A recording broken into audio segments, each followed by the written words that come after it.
دوستو صاحبزادہ فرحان نے ایک اور اعزاز حاصل کر لیا ہے۔ قومی کرکٹ ٹیم کے اوپننگ بیٹر صاحبزادہ فرحان نے ٹی20 کرکٹ میں ایک اور اعزاز حاصل کر لیا۔ صاحبزادہ فرحان نے سال 2025 میں 1500 ٹی20 رنز مکمل کر لیے ہیں۔ انہوں نے 2025 کی 35 اننگز میں 1500 رنز مکمل کیے ہیں۔ صاحبزادہ فرحان ایک سال میں 1500 ٹی20 رنز بنانے والے چوتھے پاکستانی بیٹر ہیں۔ بابر اعظم، محمد رضوان اور شان مسعود بھی ایک سال میں 1500 رنز کر چکے ہیں۔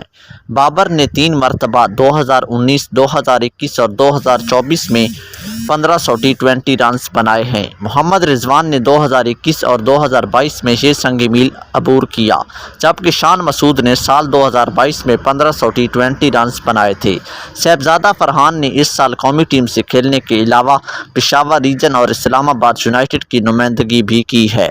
دوستو اگر آپ صاحبزادہ فرحان کے فین ہیں تو ویڈیو کو لائک کر دیں، کامنٹ سیکشن میں اپنی پیاری سی رائے ضرور دیں اور چینل کو سبسکرائب کر دیں۔ Thanks for watching.